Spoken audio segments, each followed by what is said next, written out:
What's up, y'all? Welcome back to New Era TV. Subscribe if you haven't already, and like the video to help push us into the algorithm. Turn on your notifications to be notified when we drop. If you wish to donate to the channel, the Cash App will be pinned to the comments. Let's get into this. Let's talk about this breaking situation that just went down at the G7 summit in Canada. President Trump ain't even finished his business out there before packing it up and bouncing back to DC early. And nah, it wasn't just some schedule change. The White House made it clear. The man's headed back home early to deal with what's popping off in the Middle East. And trust me, it's serious. Y'all know the G7. That's where the top dogs of global power get together. Normally it's heavy on trade talk, world economy, climate policy, you name it. This time, not so much. The whole vibe got hijacked by rising tensions between Iran and Israel. Ain't no denying it. That conflict took center stage, overshadowing everything else. Originally, Trump's supposed to stick around until Tuesday evening, maybe a few more handshakes, wine and dine, whatever. But nah, dude cut his trip short, dipped out Monday night, right after dinner with the other G7 leaders. His press secretary, Caroline Levitt, jumped on social media to confirm it. Trump's gone, y'all. Before he left, Trump told reporters straight up, "I gotta be back. It's very important." And he ain't really sugarcoated either. He added, "You probably see what I see." Translation, you see the mess in the Middle East? Yeah, I gotta go handle that. But check this out. Just before he bounced, Trump dropped a pretty wild message on social media. He said, "Iran should have signed the deal. I told him to sign. What a shame and a waste of human life. Everyone should immediately evacuate Tehran." And that's not just a regular presidential tweet. That's a full-blown warning shot. You can feel the tension in every word.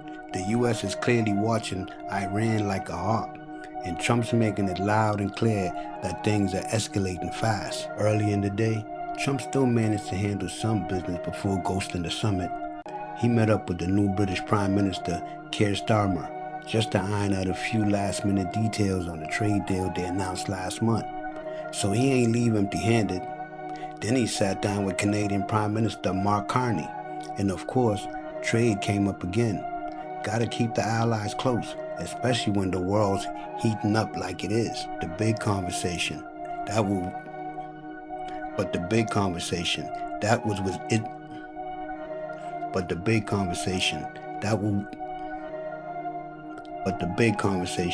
that was with Israel Prime Minister Benjamin Netanyahu.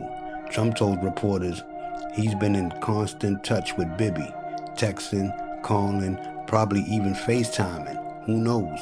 The two of them locked in, trying to navigate this dangerous moment. Trump made it clear again. Iran needs to shut down that nuclear program, period. Now here's where it gets real interesting. When asked if he's looking for a regime change in Iran, Trump ducked that direct answer. Instead, he said, "I want to see no nuclear weapons in Iran, and we're well on our way to making sure that happens." That's political code for I don't care who's in charge, as long as the nukes are off the table. Trump also dropped a little intel nugget. He said Iran's been sending messages through back channels, trying to talk, like they're ready to de-escalate. But Trump hit back saying, "They should have done that before." That's like somebody coming to apologize after you already had to throw hands. Too little, too late. Then he hit him with this. They have to make a deal, and it's painful for both parties. But I'd say Iran is not winning this war. They should talk, and they should talk immediately before it's too late. That before it's too late, that part, that ain't just dramatic flair. That's a straight up warning. Trump's putting pressure on Iran like a mob boss saying, "We can settle this easy or the hard way." Meanwhile, the other G7 leaders have been trying to draft some kind of united statements on the Middle East situation. You know, just to show the world they're on the same page.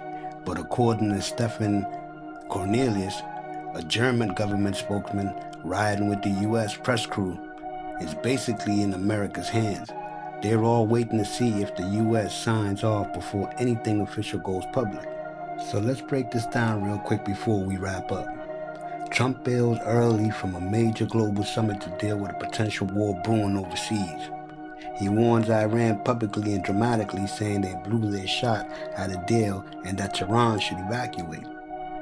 He's linking up tight with Israel, keeping tabs on every move. And despite Iran sending some feelers through back channels, Trump's still playing hardball. This whole thing just ain't political drama. It's bigger than that. We talking about nuclear weapons, lives on the line, entire regions on edge, and while other world leaders are still trying to figure out how to respond, Trump's already on the plane heading back to handle business. We'll see how this plays out in the next few days, but one thing's for sure, this ain't just another summit headline. The world's watching and things are moving fast. So what do y'all think?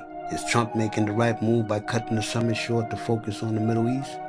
Or is he stirring the pot with these public threats and bold statements? Drop a comment below, and don't forget to like and subscribe for more real talk like this. I keep y'all updated as the situation unfolds. Are you okay? Yes.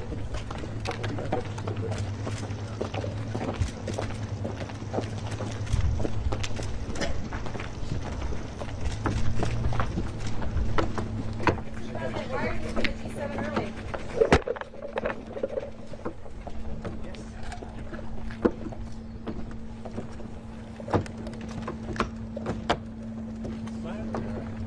Look at that. All instructions. We're resolute, but also happy. Okay. To left to the right. Yeah, we go from left to the right. Yeah. Everyone gets a direct line of sight.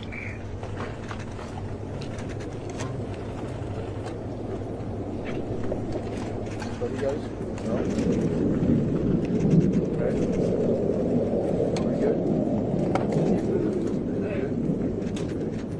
And wait. It's a shame. Next time.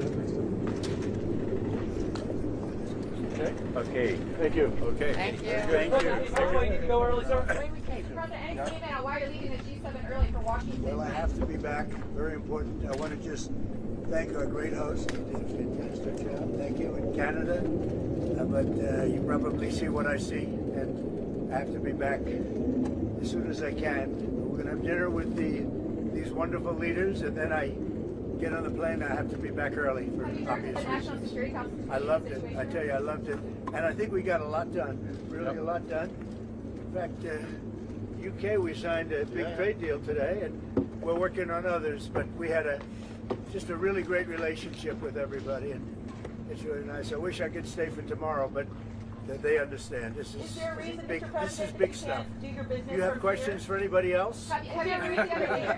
Well, I'm pleased with what's going on. Is there a reason you can't do your business from here, sir?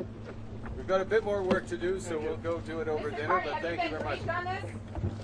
I'm very grateful for the president's presence, his contributions, and I fully understand why. We'll see why you he on the must plane. return. Okay. We'll see you on Take the care. plane. Thank you very much. Thank you, everybody. It's done.